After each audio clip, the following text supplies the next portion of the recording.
गीता अ18 के श्लोक नंबर 62 में भगवान स्वयं कह रहे हैं कि अर्जुन उस परमेश्वर की शरण में जा जिसकी कृपा से परम शांति व शाश्वत स्थान अर्थात सतलोक को प्राप्त होगा। वो परमेश्वर कौन है, कहां है, कैसा है, जानने के लिए कृपया अवश्य सुनिए जगत गुरु तत्वदर्शी संत रामपाल जी महाराज के अमृत वचन। अब अंदर जब पहुंचे, अब लगाओ ध्यान आपको कहां तक जाते योग समाधि है। अब अंदर पहुंचे, आगे जाके 3 रास्ते हो जाते हैं। एक तो लेफ्ट को है और एक सामने, इस पर लॉक लगा रखा काल ने, वो किसी वेद में वर्णित विधि से ये लॉक नहीं खुल सकता। ये उस सच्चे नाम तो खुलेगा जो ये दास आपको देगा। और इधर 88,000 खेड़ों में इनके जो फुटकर क्रम है ना, उधर भोगने जाते हैं ये। और इधर उनके परमानेंट इष्टों का जो मार्ग है, जैसे कोई शिव का उपासक, विष्णु का, ब्रह्मा का, ब्रह्म का, जैसे भी जहां जाना उन्होंने, उसके आधार पर एक ऐसे नाड़ी जाती है। जब ये यहाँ पहुंच जाते हैं, इससे आगे नहीं जा सकते ये, जब तक इनका शरीर अंत नहीं होगा। जब शरीर अंत होगा, ये शास्त्र अनुकूल साधक हर इष्ट के उपासक कहाँ पहुंचेंगे, इस लाइन पर चलेंगे। इनमें ऑटोमेटिक वाल लगे हैं, जो जिस भी इष्ट का उपासक है उस पे जाते ही वाल खुल जाएगा, वो सीधा उस लोक में पहुंचेगा, वहां उसका जो है ना वास हो जाएगा। तो स्वामी जी यहाँ जाकर रुक गए। कबीर साहब बोले अब कहाँ जाओगे, हक पता नहीं। ये सामने रास्ता ये जाता अमरलोक की तरफ, और ये तुम्हारे किसी जंतर मंत्र से नहीं खुल सकता, ना वेदों में वर्णित विधि से, ना किसी तप से, ना जप से, ना किसी मंत्र से। ये मेरे मंत्र से जो सच्चे नाम तक खुलेगा। और तब कबीर साहब ने एक लीला करके दिखाई, वो समन शुरू किया सच्चे नाम का श्वास थे, वो वाल खुल गया। रामानंद जी की आत्मा को निकाल ले गए इस ब्रह्मांड से। फिर काल दिखाया कि जिसको तुम भगवान निराकार बताते हो, ये देखो यहाँ बैठा है इस 21वें ब्रह्मांड में, ये बैठा है वो काल इस 21वें ब्रह्मांड में।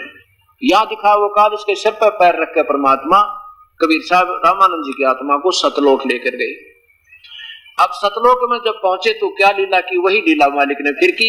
अपना दूसरा रूप वो तेजो में, जिसमें करोड़ सूर्य मिला के करोड़ चंद्रमा, और तो भी उसका प्रकाश फीका परमेश्वर के एक रोमकूप के समान, उस रूप में वो मालिक वहां तख्त पर विराजमान है। वहां एक बहुत बड़ा सफेद गुम्बज है, बहुत बड़ा, काफी लंबा चौड़ा सफेद गुम्बज है, और उसके सेंटर में परमात्मा विराजमान है सतपुरुष। और उनके करोड़ सूर्य मिला के करोड़ चंद्रमा, उसमें से वो रोशनी इतना तेज निकल रहा है, और उन्हीं के उस रिफ्लेक्टेड प्रकाश से वो सारा सतलोक प्रकाशित है। तो वहां परमेश्वर वहां बैठे जाके, तो कबीर साहब 5 वर्ष के बच्चे के रूप में आत्मा रामानंद जी की जा रही है, वो 104 वर्ष के रूप में। तो कबीर साहब जाकर के 5 वर्ष के बच्चे उस अपने दूसरे स्वरूप पे, तेजो में स्वरूप पे सचवर करने लगे ऐसे। अब रामानंद जी की आत्मा गदगद होगी कि ये है वो परमात्मा जिसकी आज तक तलाश थी, ये तख्त पर बैठा है। और कबीर यहाँ का कोई देव होगा, इतना सोचा ही था कि वो तेजो में शरीर खड़ा हुआ, और 5 वर्ष का बालक तख्त पर बैठ गए, और वो तेजो में शरीर अपने दूसरे रूप बालक रूप पर चवर कर लगा। अब रामानंद जी की बुद्धि चक्कर काटने लगी कि भगवान और बालक पर चवर करे कबीर पे। इतने में तेजो में शरीर उस कबीर परमेश्वर में समा गया। 5 वर्ष का बालक रूप में वो परमात्मा वहां बैठे तख्त पे, और चवर समय ऊपर घूम रहा है। तब रामानंद जी की आत्मा को संकेत कर दिया कि जा वापस। जब वापस समाधि टूटी, सामने वो बालक फिर रूप में नो के नो कबीर साहब सामने फिर बैठे। तो क्या कहने लगे, बोलत रामानंद जी सुनो कबीर करतारे, गरीब दास सब रूप में है तू ही बोलन हारे। दोहू ठोड़ है एक तू होया एक से दो, गरीब दास हम कारणे हैं आए हो मगजो। मैं भगता मुक्ता भया कर्म कुंद किया नासे, गरीब दास नज ब्रह्म तुम मेरे हो गया दृढ़ विश्वासी। हे परमात्मा मैं आपका भक्त है, तुम स्वामी में बाल बुद्धि। ओए होए 5 वर्ष के बालक को और 104 वर्ष के वो विद्वान पुरुष वेदों के ज्ञाता कहते हैं, तुम स्वामी में बाल बुद्धि, तुम मेरे गुरु, मेरा ज्ञान तो आपके सामने बालका वाला बच्चों वाला ज्ञान था। और कर्म कुंद किया नाश, और गरीब दास निज ब्रह्म तो मेरी अब मिट गई मन की बांस, मेरी भ्रमना और भटकना मालिक सारी मिटा दी आपने। तब कबीर साहब ने कहा कि स्वामी जी गुरु तो आप ही बने रहो, आप लोग दिखावा दुनिया की दृष्टि में गुरु तो आप रहो, लेकिन ये जैसे मैं बताऊं ये अपना कल्याण कर लो। उसके बाद रामानंद जी ने ना तो किसी जाति वाले से नफरत की और सब शिष्यों से कह दिया 1400 ऋषियों को कि ये भगवान आ रहे हैं भाई अपना कल्याण करवा लो। मेरे पास मार्ग पूरा नहीं था, लेकिन वह बुद्धिजीवी स्वयं प्रभु हो गए थे, बुद्धिहीन कुछ शिष्यों ने तो उपदेश दे लिया कबीर परमात्मा थे उन ब्राह्मणों ने, और बाकी तो वह प्रभु पाक गए थे, 4 श्लोक सीख सारे गधे बने। तो रामानंद जी ने उसी समय कह दिया था मेरे पास पूरा मार्ग नहीं। इसके ब्राह्मण कहते हैं, इसको संत कहा जाता है, ये महान आत्मा जो सच्चाई को मान ले और कहते जानबूझ साची तुझे करें झूठते नहीं, और वाकी संगति है प्रभु के दे सपने में भी ना दे। अब सामने सत्य होगी फिर भी ये संत और भक्त समाज नहीं मानेगा, तो कहते इनके तो भगवान के दे सपने में भी संग ना होना चाहिए। तो सच्ची ने नहीं मानो झूठे के साथ चिपके रहे। तो उसके बाद रामानंद जी ने अपना कल्याण करवाया और जो उनके संपर्क में आया कबीर साहब से उपदेश दिलवाया, उनका बेड़ा पार करवाया। बोलो सतगुरुदेव की। पूर्ण ब्रह्म परमात्मा सारी सृष्टि के रचनहार कुल मालिक अनंत कोट ब्रह्मांड के स्वामी कबीर परमेश्वर की असीम रजा से इस पवित्र नगरी दिल्ली के अंदर ये सत्यनारायण कथा 6 अप्रैल सन 2004 से प्रारंभ हुई। आज इसका चतुर्थ तथा अंतिम दिन है। जिस पुण्य नगरी के पुण्य उदय होते हैं उसमें ऐसे शुभ समागम शुरू हुआ करते हैं, और जिन पुण्यात्माओं को ऐसे शुभ समागम में आने का सुअवसर प्राप्त होता है वो धन भाग होते हैं। तुलसीदास जी कहते हैं सकल पदार्थ है जगमाई कर्महीन नर पावे नाई। कितना बड़ा दिल्ली मंडल है, कितना अक्षेत्र है इसका, और इसमें कितने पुण्यात्मा इस पवित्र सत्संग में आ पा रही हैं। इससे सिद्ध होता है कि कितने पुण्यकर्मी प्राणी कलयुग में बाकी बचे हैं।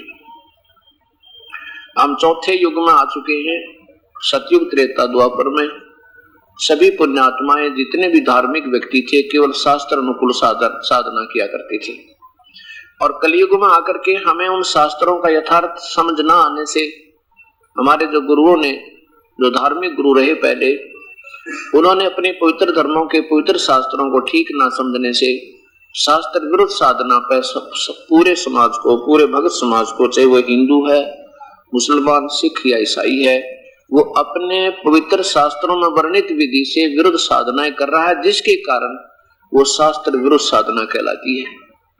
शास्त्र कौन है? जैसे पवित्र गीता जी ये ब्रह्म तक की साधना का 1 नंबर का शास्त्र है, और इसमें जब गीता जी तो बोला जा रहा है, गीता जी में शास्त्रों का जो संकेत है वो चारों वेदों की तरफ है।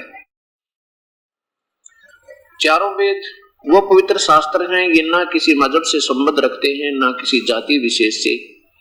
ये उस समय रचना हुई थी इन पवित्र चारों वेदों की और साथ में श्रीमद् भगवत गीता की, जब न कोई हिंदू था, ना मुसलमान, सिख, ना ईसाई।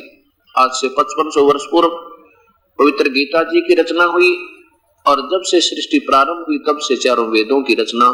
लेकिन बीच में ये वेद प्राकृतिक उथल पुथल के कारण, जैसे हर युग के बाद इसमें कोई एक बार बहुत ज्यादा भयंकर घटनाएं होती हैं। जैसे द्वापर के अंत में 18 करोड़ तो पांडवों की सेना और कौरवों की आपस में समाप्त हो गई थी। 56 करोड़ यादवों का विनाश हो गया था आपस में लड़ के। ऐसे प्राकृतिक उथल पुथल होने से ये सत्य शास्त्र समाप्त हो जाते हैं। फिर ये ब्रह्म भगवान, ज्योति निरंजन काल भगवान फिर किसी ऋषि विशेष में प्रवेश करके इनको पुनः रचना करवाता है।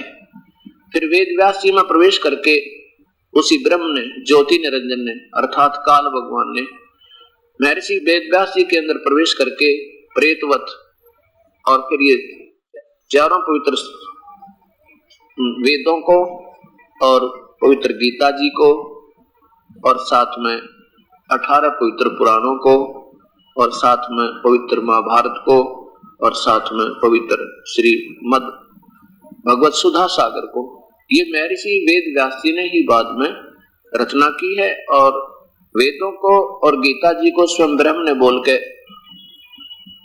इनकी जो न रचना करवाई है, लिखवाई है।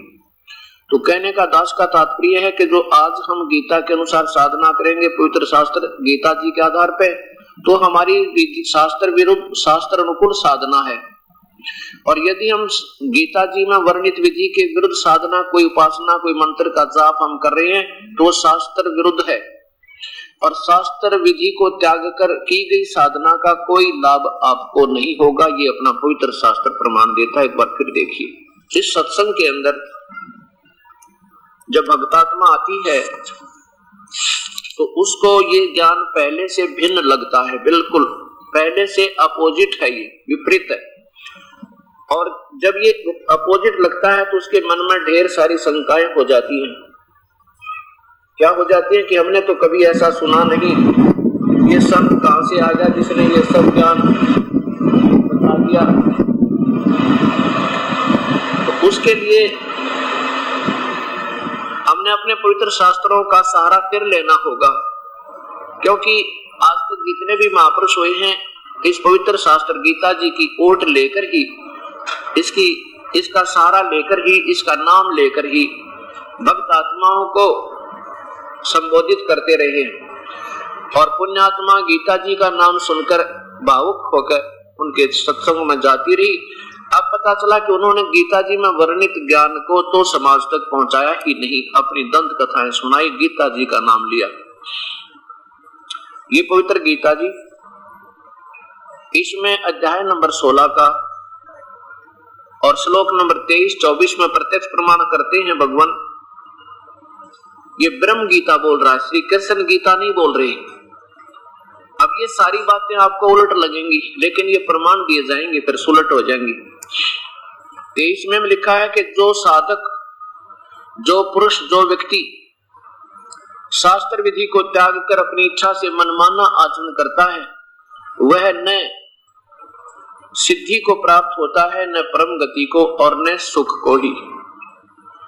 जो जिसने वेदों में वर्णित विधि के विरुद्ध साधना की है, गीता जी में लिखी मार्ग के विरुद्ध पूजाएं की हैं, वो न तो सिद्धि होए, न उसकी कोई गति बने और न ही उसको कोई सुख होए। इसलिए अर्जुन ये 24वां श्लोक है, इससे तेरे लिए कर्तव्य और अकर्तव्य की व्यवस्था में जो आपने भक्ति करनी चाहिए जिस आधार पर वो, और जो नहीं करने चाहिए भक्ति के कर्म, वो तेरे लिए शास्त्र ही प्रमाण है। इस ऐसा जानकर तू शास्त्र विधि से नियत कर्म करने योग्य है, अर्थात और साधना मत करना। अब गीता जी को किसने बोला है? ये ब्रह्म बोल रहा है, श्री कृष्ण जी गीता को नहीं बोल रहे। अब इस बात का आपको, क्योंकि प्रथम बार ये ज्ञान सुन रहे हो, एकदम अपोजिट सा लगेगा, विपरीत सा लगेगा, जैसे महाराज जी क्या कह रहे हैं। आज तक किसी ने ये नहीं कहा कि गीता श्री कृष्ण जी ने नहीं बोला, और ये कह रहे हैं कृष्ण जी ने गीता नहीं बोला। कृष्ण जी का शरीर तो बोल रहा था, लेकिन उसमें वो ज्योत निरंजन भगवान ब्रह्म प्रवेश कर गया सूक्ष्म रूप बनाकर। जैसे एक प्रेत आत्मा किसी दूसरे शरीर में प्रवेश कर जाती है तो वो प्रेत आत्मा बोलती है। उस समय उस ओरिजिनल आत्मा को, जिसका वो शरीर है, उसको मालूम नहीं होता तूने क्या कहा था, तू क्या बोली थी। जैसे किसी में प्रेत आ जाते हैं तो अपनी अपनी वाणी बोलते रहते हैं, जब वो निकल जाते हैं तो उसके बाद फिर वो ओरिजिनल आत्मा होश में आती है, फिर वो दूसरे ही बताते हैं कि तू ऐसे बोल रहा था, तू ऐसे बोल रहा था, तूने ये कहा था।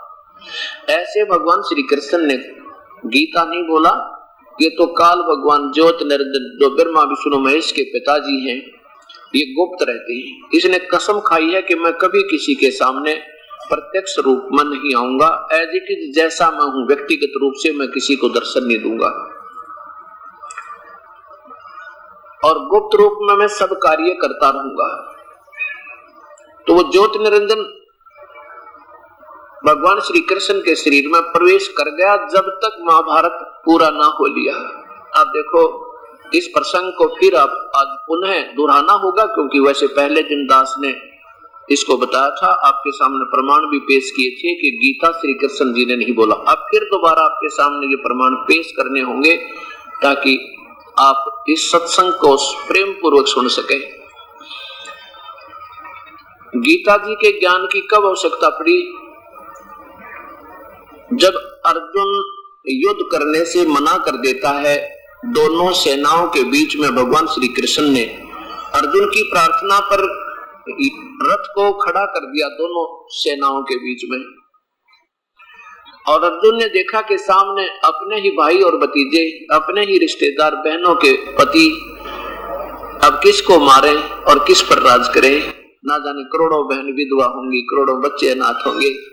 तो अपने मन में फैसला ले लेता अर्जुन, हे परमात्मा, ऐसे अनर्थ, ऐसे रुद्र से सने हुए राज्य को अगर हम भोगेंगे तो भी पाप के भागी होंगे, हमने ऐसा राज्य नहीं चाहिए। और ये सोच कर, ये विचार करके युद्ध ना करने का अटल फैसला करके रथ के पिछले हिस्से में बैठ गया। अब युद्ध क्यों हो रहा था? युद्ध क्यों हो रहा था? क्योंकि कौरव और पांडवों का आपस में भाई बंटवारा नहीं हो रहा था। उनका आपस में ये राज्य का विभाजन नहीं कर पा रहे थे। पांडव कहते थे हमें आधा राज्य दे दो, कौरव कहते थे नहीं हम नहीं देंगे क्योंकि हमारे पिता बड़े हैं, बड़े का अधिकार होता है, और तुम्हारे पिता को तो टेम्परेरी दिया गया था, ये छोटा होने के कारण हमारे पिताजी अंधे थे, अब हमारा अधिकार है, हम नहीं देंगे आपको। इस कारण से उन्होंने रिश्तेदारों को इकट्ठा किया, एकत्रित किया, तो वहां सबने आकर के उनको समझाने की चेष्टा की, लेकिन नहीं माने। भगवान श्री कृष्ण भी 3 बार शांति दूत बनकर गए थे और यहां तक कहा था धृतराष्ट्र समझा दे इन बच्चों को, आप समझा सकते हो इनको, ना जाने कितने बहन और विधवा हो जाएंगी, ना जाने कितने बच्चे अनाथ होंगे, और फिर युद्ध का क्या पता किस करवट ऊंट बैठ जाए, क्या पता कौरवों का विनाश हो जाए, क्या पता पांडव ही खत्म हो जाएं, तो किस पर राज करेंगे, सारे भी मर सकते हो, क्या पता लगे। ऐसे भगवान श्री कृष्ण भी 3 बार शांति दूत बनकर गए थे, उनको समझा करते थे, युद्ध से होने वाली हानि याद दिलाया करते थे, लेकिन नहीं माने। अंतिम बार फिर भगवान सोच कर जाते हैं कि अब क्या इनको फाइनल फैसला दे देता हूं। कौरव और पांडव की मीटिंग बुलाई।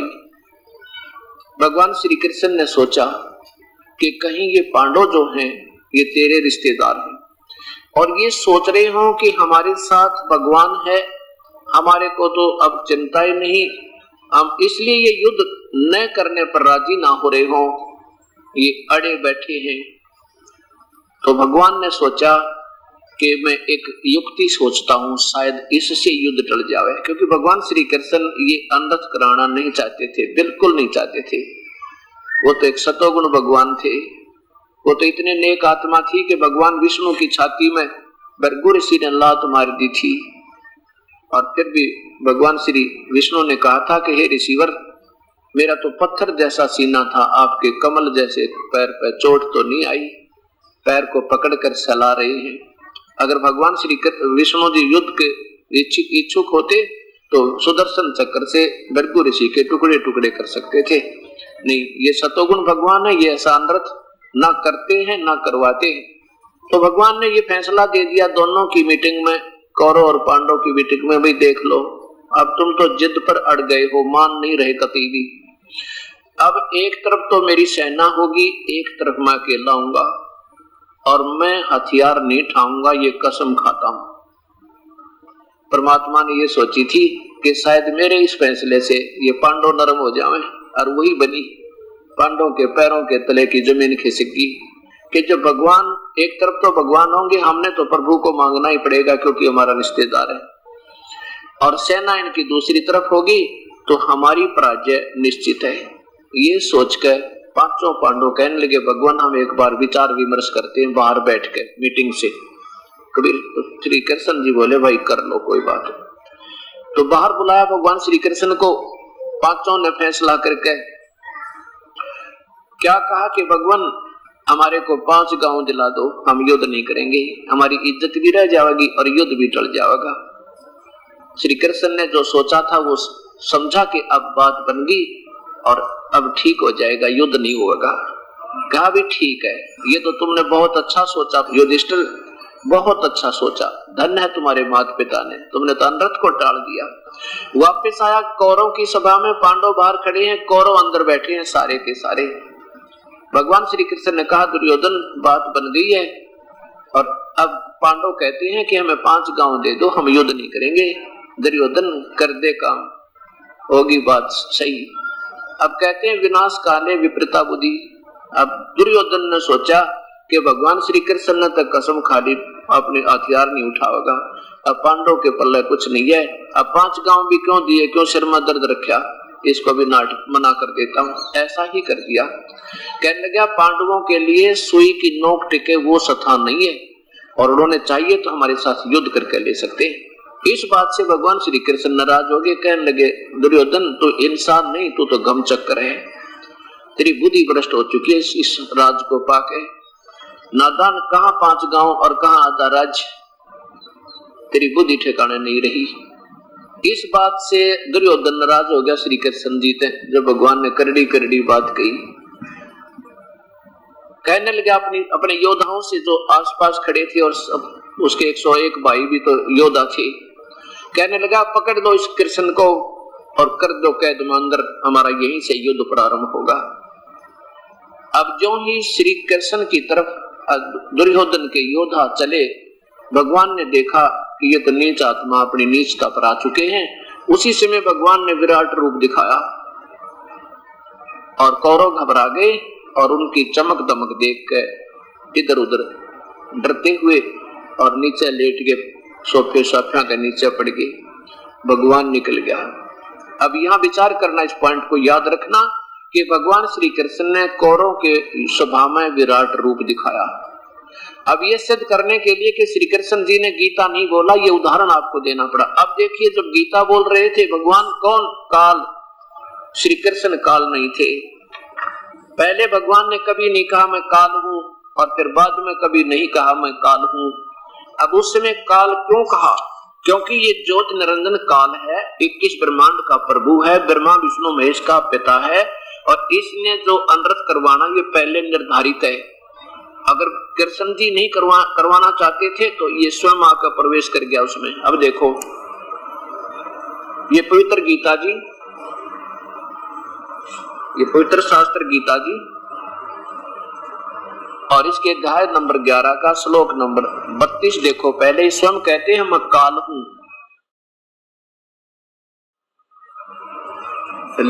32वां श्लोक है, लोकों का नाश करने वाला मैं बढ़ा हुआ काल हूं, और इस समय ये महाकाल लिखा ना, ये वैसे संस्कृत केवल काल हूं, काल है, काल है माने काल हूं, चलो जैसा भी।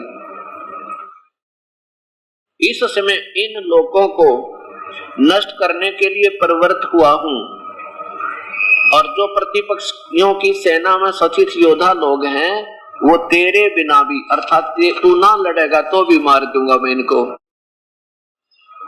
ये सब तेरे बिना भी नहीं रहेंगे, अर्थात तू युद्ध ना करेगा तो भी इनको मार दूंगा मैं, ये मर जाएंगे।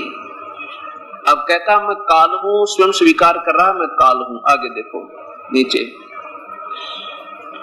अब इसको देखिए 46वें श्लोक में, क्योंकि इस काल के 1000 भुजा हैं, ब्रह्मा विष्णु महेश केवल 4 भुजा के हैं। यही अध्याय नंबर 11 का और श्लोक नंबर 46।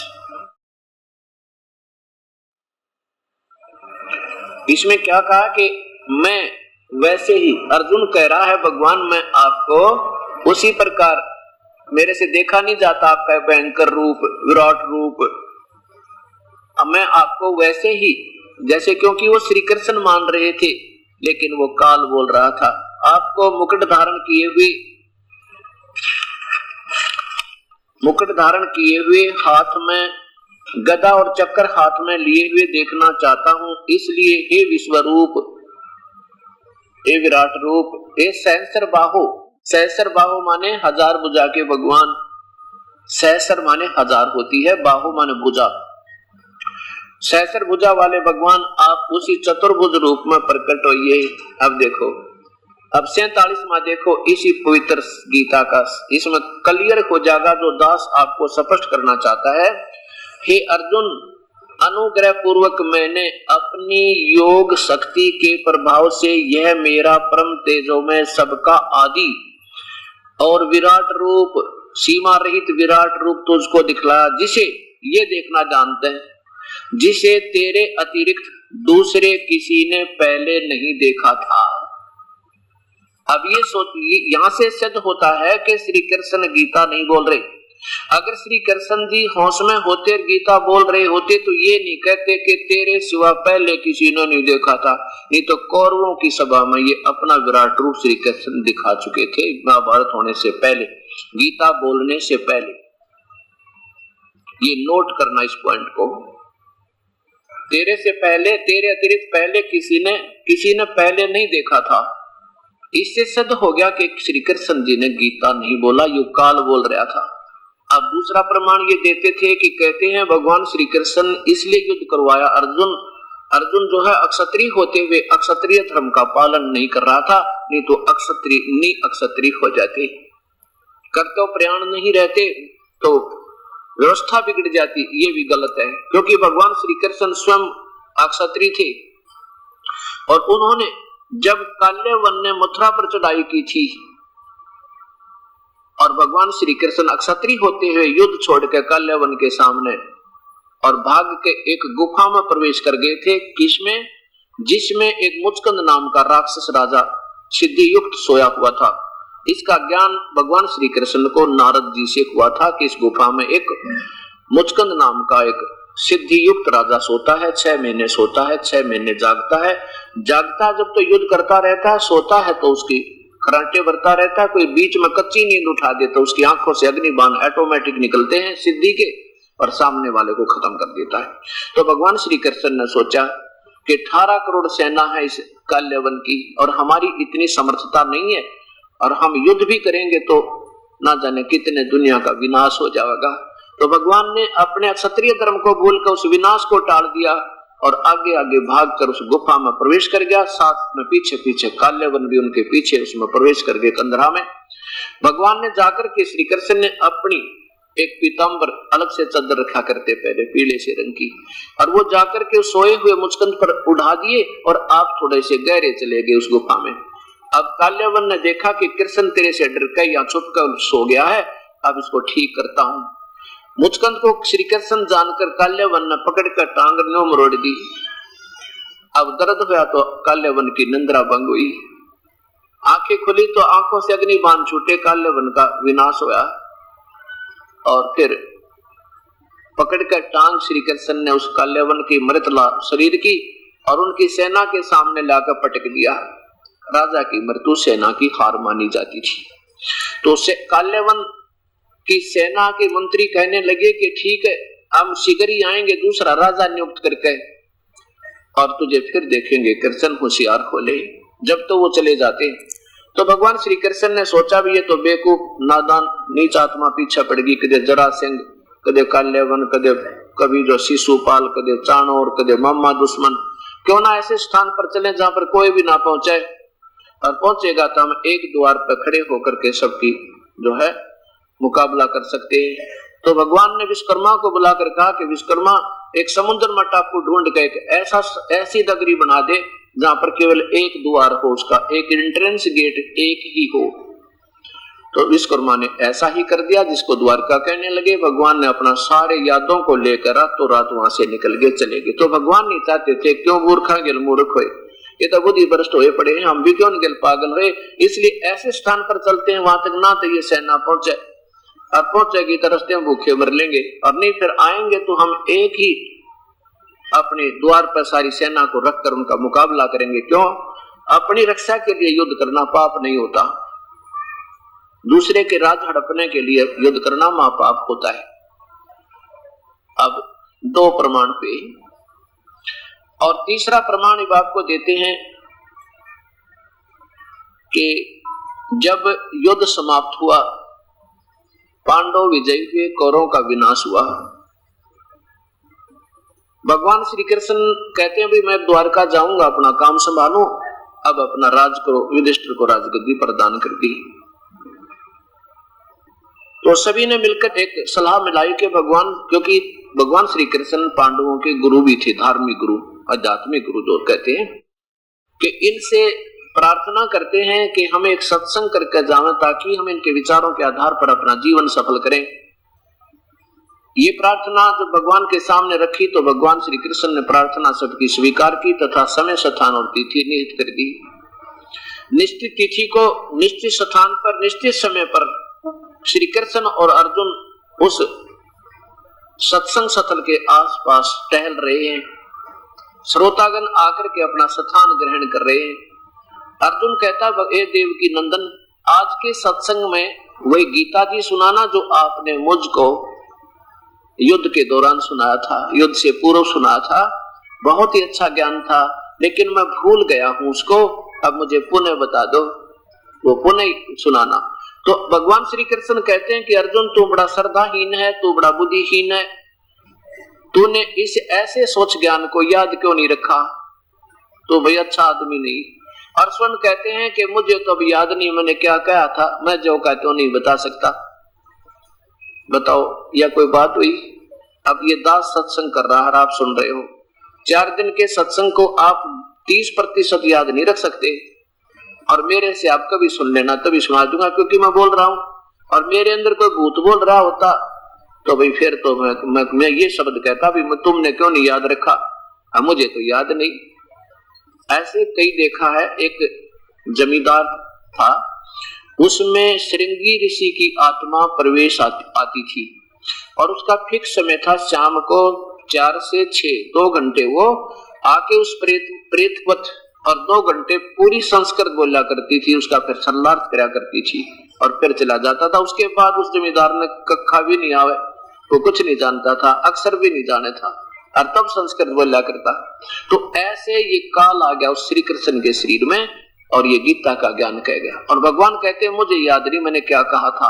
तो इससे सिद्ध हुआ कि श्री कृष्ण ने गीता जी नहीं बोला। देखिएगा, प्रमाण के लिए पवित्र महाभारत, पवित्र शास्त्र महाभारत द्वितीय खंड, संक्षिप्त महाभारत द्वितीय खंड, गीता प्रेस गोरखपुर से प्रकाशित है। इनके संपादक तथा संशोधक जय दयाल गोविंद का, और गीता प्रेस गोरखपुर से इसका मुद्रित हुई है। इसमें 637 पृष्ठ पे ये देखिएगा,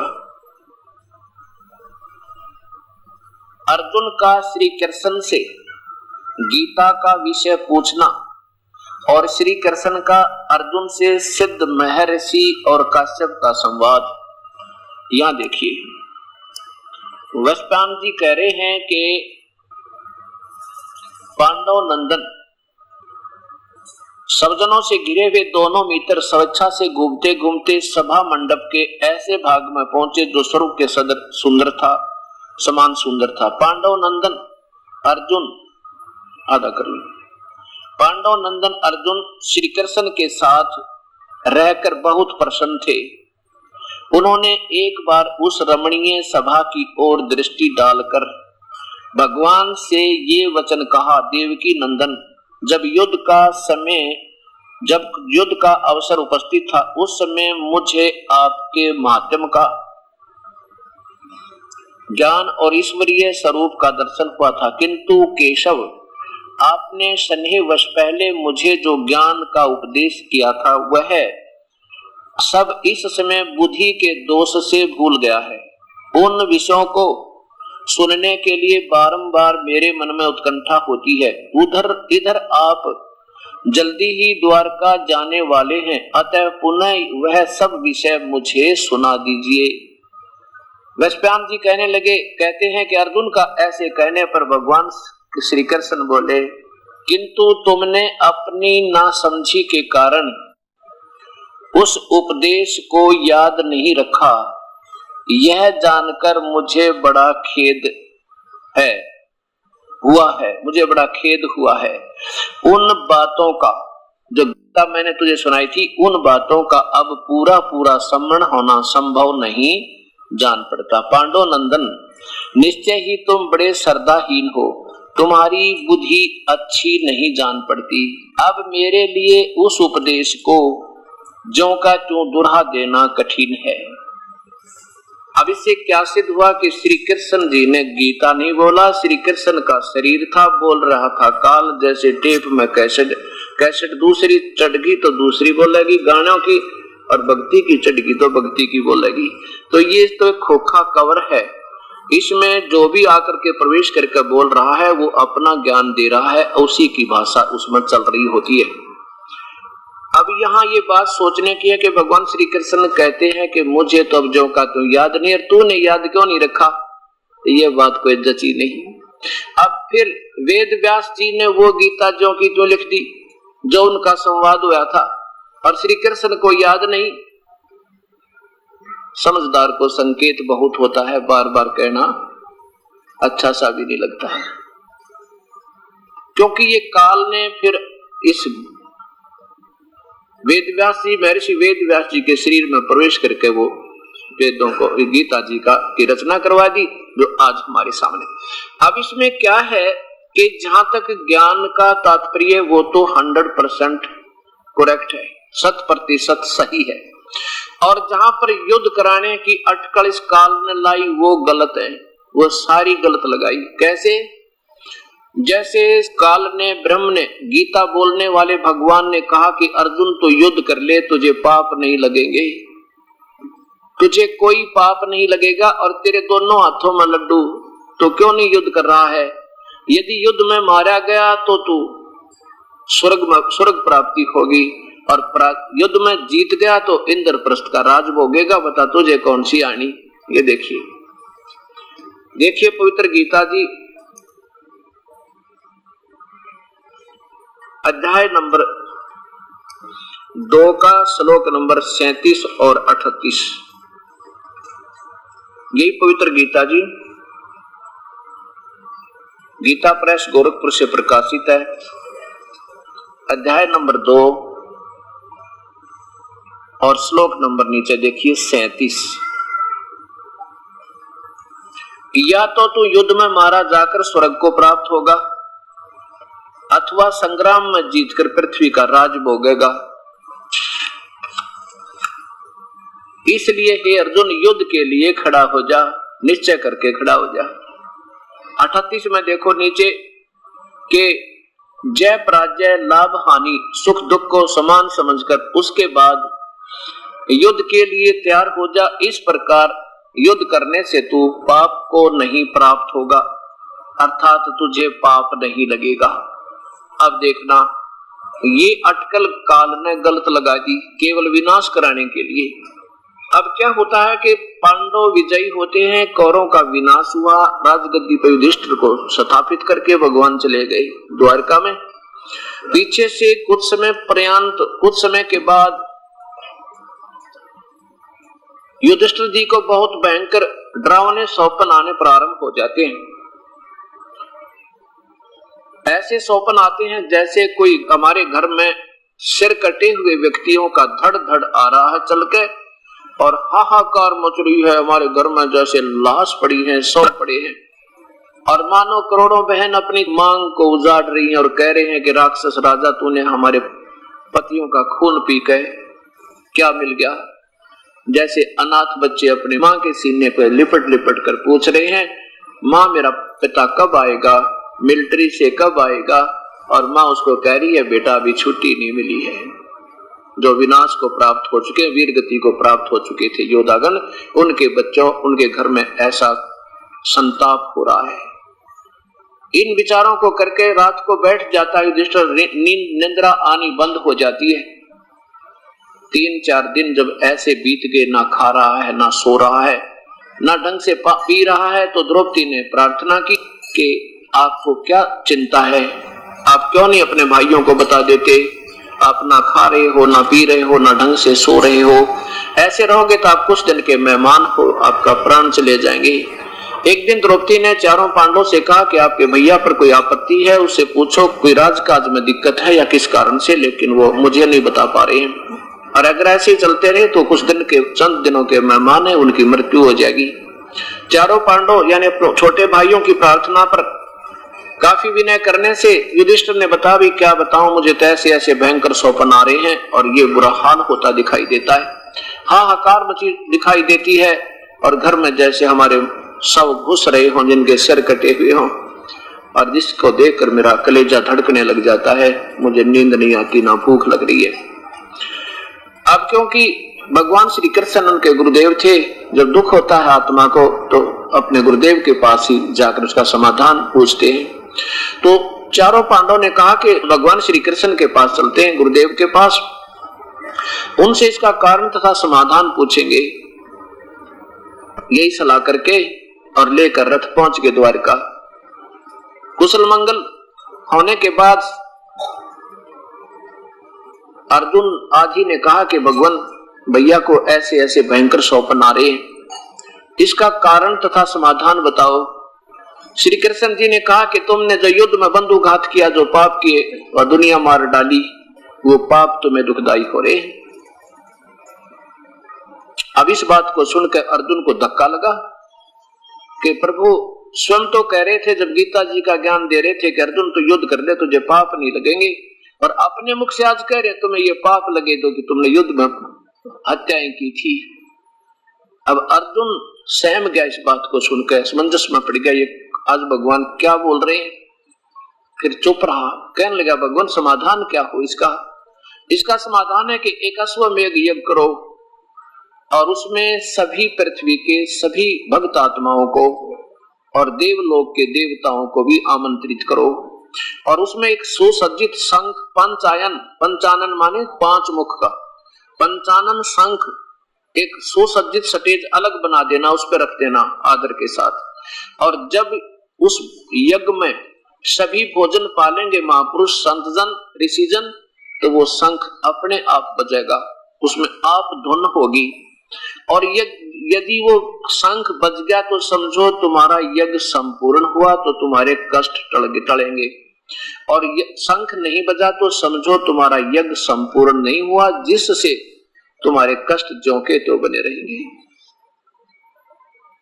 अब श्री कृष्ण सब ने कहा ठीक है भगवान, जैसे आपका आदेश शिरोधार्य है, हमारा भाई ठीक होना चाहिए। लेकिन हृदय में ये बात जख्म और कर गई अर्जुन के, अगर अब टोकूंगा भगवान को, अब पूछूंगा भगवान को कि ये आप वो क्या कह रहे थे गीता में और अब क्या बोल रहे हो यहाँ पे, तो ये सोचा कि मेरा भाई युधिष्ठिर महसूस करेगा, क्योंकि जिसमें करोड़ों रुपया लगना हो जिस यज्ञ में, यानी उस कष्ट निवारण के लिए ट्रीटमेंट में, तो अर्जुन ने सोचा कि भैया ये सोचेगा कि ये राज्य ये प्रसन्न नहीं है मेरे ये संकट के टलने में, और पैसा लगता दिखाई दे रहा है इनको, इसलिए ये बीच में टोकने लग गए, तो ये बिल्कुल नहीं करेंगे, यज्ञ से मर बेशक जाऊं, ये इतनी पुण्य आत्मा है।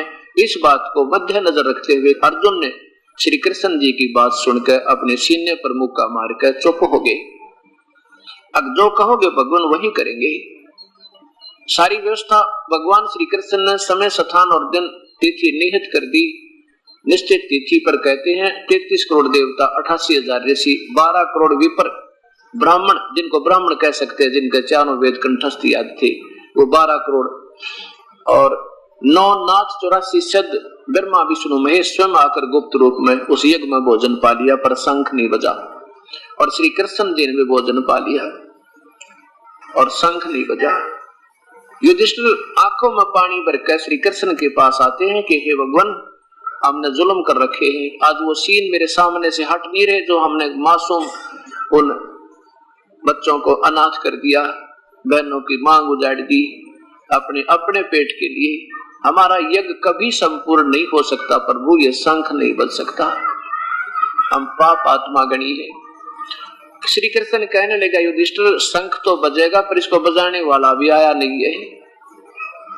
तो युधिष्ठिर भगवान के मुख की तरफ देख रहा है कि ये क्या बोल रहे हैं आज, ये वशिष्ठ मुनि जैसी तोब बैठी इसमें, और खुद भगवान ने भोजन खा लिया, 9 नाथ 84 सिद्ध इसमें बैठे हैं, सब ने खाना खा लिया और इनसे शंख नहीं बज रहा, तो कौन है वो ऐसा शंख बजाने वाला। युधिष्ठिर ने पूछा कि भगवान ऐसा कौन है, फिर वो बताता हूं कौन है। वो सुदर्शन नाम के एक सुपच हैं, ऐसे ऐसे उस क्षेत्र में इस दिशा में रहते हैं, उनको आमंत्रित तुमने किया या नहीं किया? युधिष्ठिर ने कहा कि उस क्षेत्र में आमंत्रित करने की ड्यूटी, सेवा जो है भीमसेन को दे रखी थी। पूछते हैं क्या कारण रहा, इन्होंने महापुरुष को किस लिए नहीं आमंत्रित किया, या किया तो वो किस कारण से नहीं आए, भीमसेन बुलाए। युधिष्ठिर ने पूछा कि भीमसेन भगवान कह रहे हैं कि ऐसे ऐसे एक सुदर्शन नाम के सुपच महापुरुष थे, उनको आपने आमंत्रित किया या नहीं किया? अब भीमसेन ने बताया कि मैंने आमंत्रित तो किया था, लेकिन वो तो कुबोल आदमी है, कुबोल है, बहुत गलत बोलता है। श्री कृष्ण बोले भाई क्या बोला, कुछ बताना तो चाहिए था तूने आकर हमारे को, ताकि उसका कोई समाधान ढूंढते। क्या बोला कि वो ये बोला, मैंने जब उससे कहा, भगवान सुदर्शन जी से मैंने कहा कि मैं युधिष्ठिर का भाई हूँ, भीम मेरा नाम है, हे रिसीवर आपका आमंत्रण लेकर आया हूँ, हम एक यज्ञ कर रहे हैं, आप अवश्य दर्शन दीजिए। तो उसने क्या उत्तर दिया कि भीम तुम तो महापापी आत्मा हो, तुम्हारे से तो कसाई भी अच्छा है।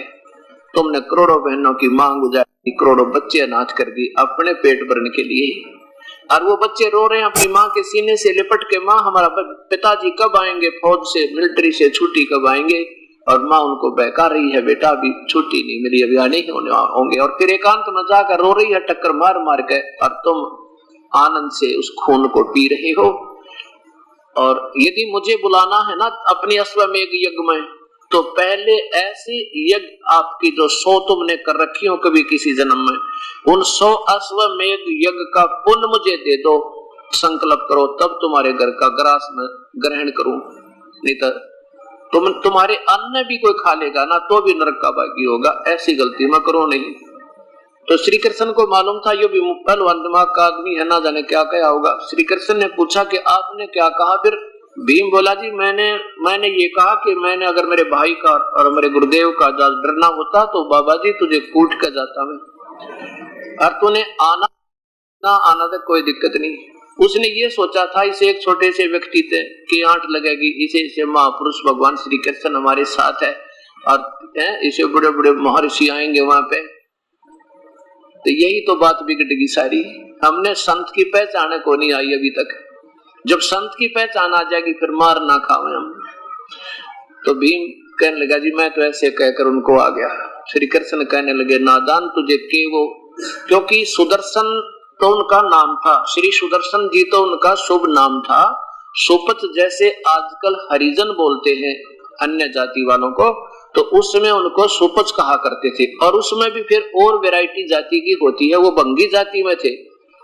सुदर्शन जी भंगी जाति में, बाल्मीक जाति में थे वो, और सुदर्शन उनका नाम था। लेकिन वो सत भक्ति युक्त थे, उस परम पिता कबीर पूर्ण परमात्मा कबीर साहिब की सत भक्ति कर रहे थे, उस 3 नाम के मंत्र थे।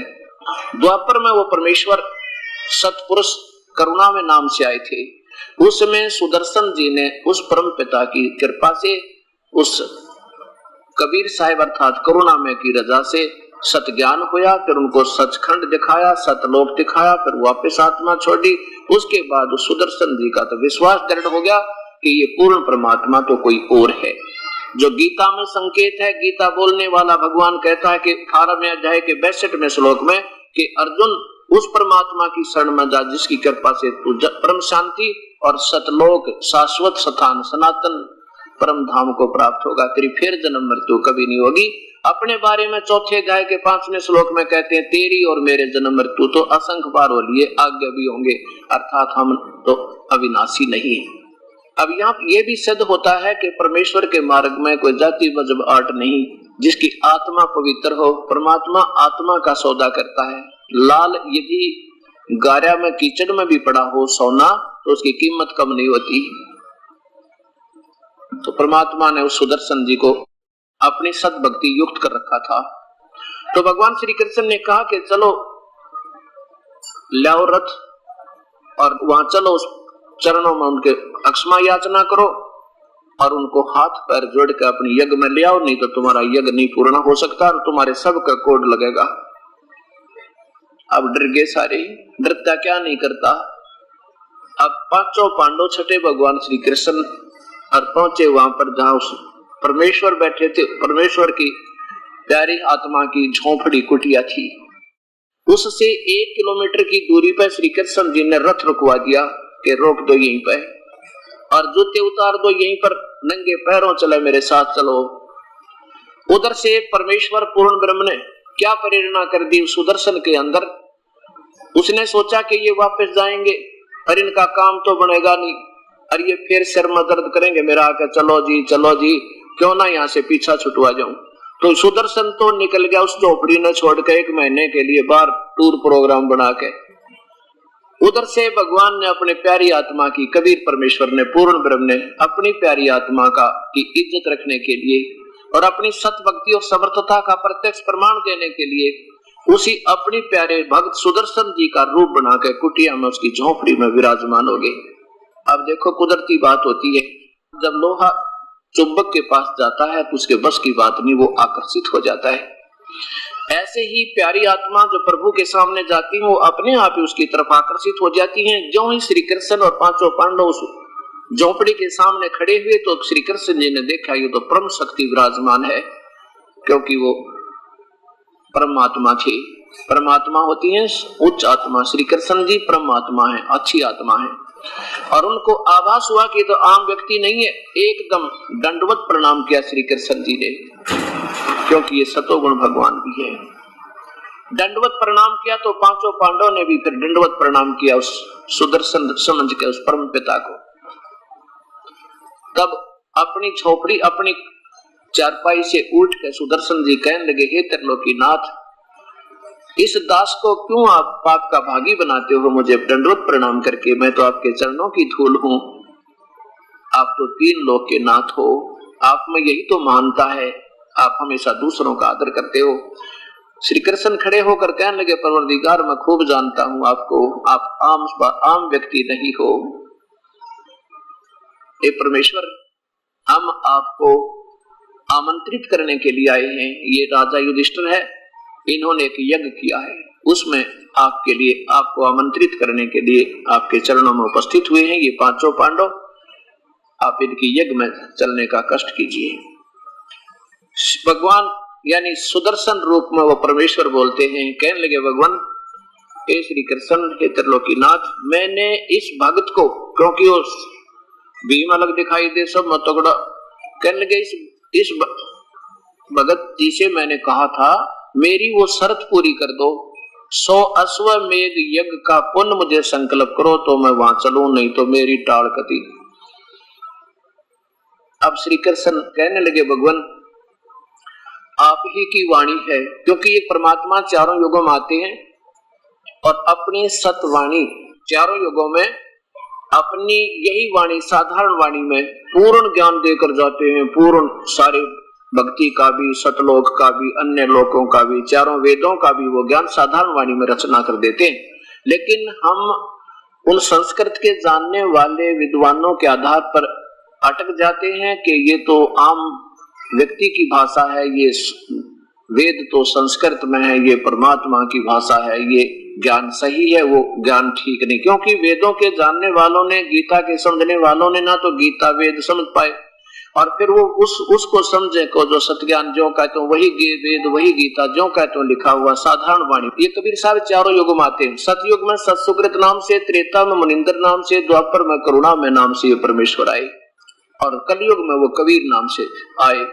जब कलयुग सतयुग में आए तभी भी इन्होंने वाणी रची, हर युग में त्रेता में आए तो भी अपनी वाणी साधारण भाषा में पूरा ज्ञान दिया और द्वापर में आए तो भी अपना पूरा ज्ञान दिया और कलयुग में भी उन्होंने ये जो के तो शास्त्र फिर लिखे हुए अपनी साधारण वाणी में।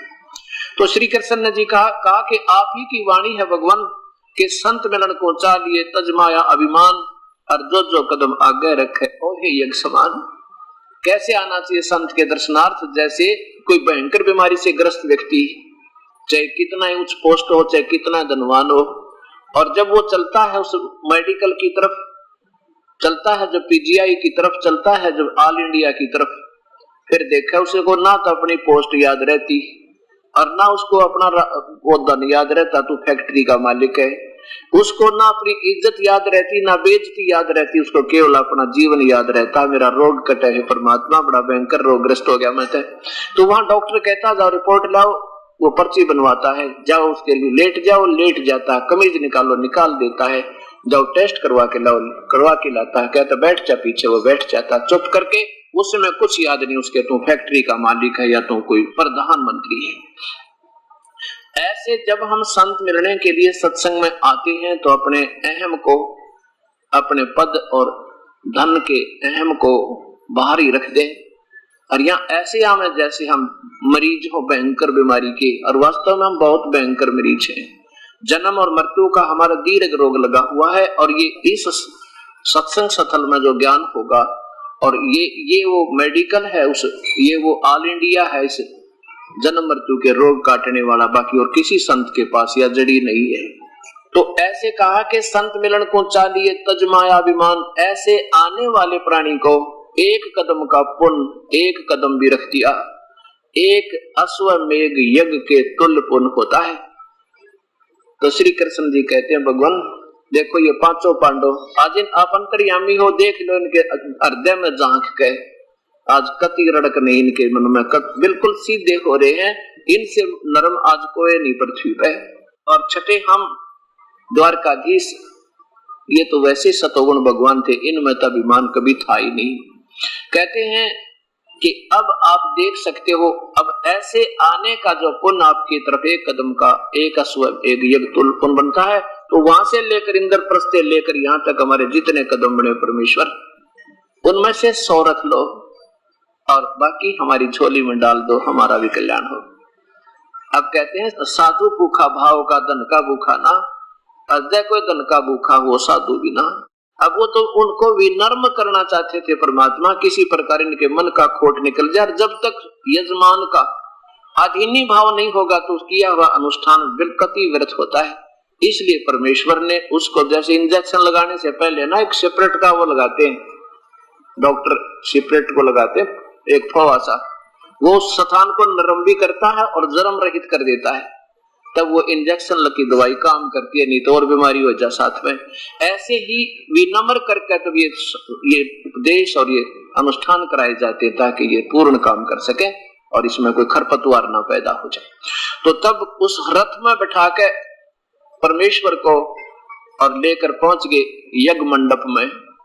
वहां क्या था कि 88,000 ऋषि और 33 करोड़ देवता ऊंच आसन पर बैठे बड़े गर्व के साथ, और 9 नाथ 84 सिद्ध वहां पर विराजमान है। और जब देखा उस जैसे कोई जंगली व्यक्ति होता है, घुटनों तक की धोती, टूटे हुए जूते और दाढ़ी बड़ी हुई, जैसे 15 दिन हो गए सेब बना के किए ने, और ऊपर के छोटे छोटे ऐसे उलट पुलट से घुंघराले बाल, और जैसे जंगली लोग रहते हैं ऐसा व्यक्ति, ऐसी वेशभूषा में वो परमेश्वर वहां पर विराजमान हुए। श्री कृष्ण जी ने अपने हाथों एक गद्दला बिछाया, आसन लगाया, उनका बिछौना बिछाया और विराजमान हुए सुपच रूप में परमेश्वर। वहां पर बैठे हुए विद्वान, वो जितने बैठे थे ऋषि और महर्षि, ऐसे मुख पर पल्ला करके हंस रहे हैं, कहते ये लाए हैं शेर ढूंढ कर, ये करेगा इनकी यज्ञ पूर्ण, हम क्या करें, इनके पाप ही ज्यादा हैं, हम क्या करें।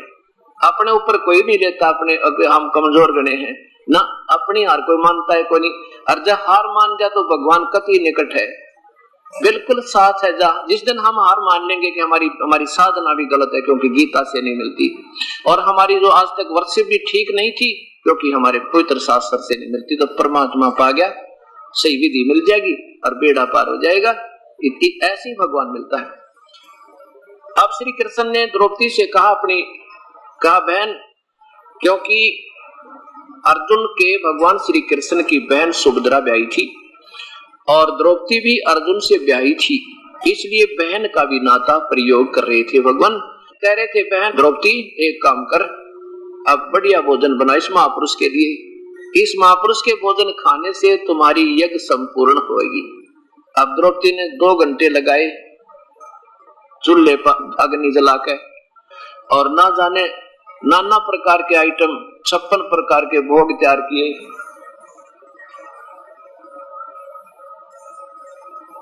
56 प्रकार के भोग तैयार किए, यानी नाना प्रकार की कटोरियों में, किसी में दही, किसी बड़े, किसी में खीर, किसी में आलू पालक, किसी में 25 प्रकार की कचौड़ी, पकौड़ी, हलवा, और नाना प्रकार की, किसी में दही, किसी में दाल, किसी में नाना प्रकार की सब्जी बना के और बढ़िया भोजन बना के और उस भगवान यानी सुदर्शन के सामने परोस दिया।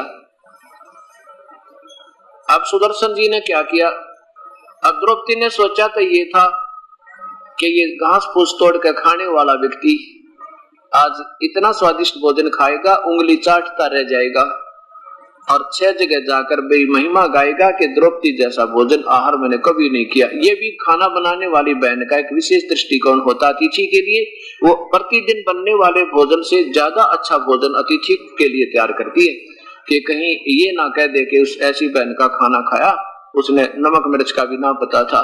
तो वो कोशिश बहुत करती है कि मेरे बनाए हुए भोजन को कोई बिसरा ना देवे, अर्थात को बुरा ना बता दे, और बट नेचुरल होना भी चाहिए, स्वाभाविक है, ऐसा होना चाहिए।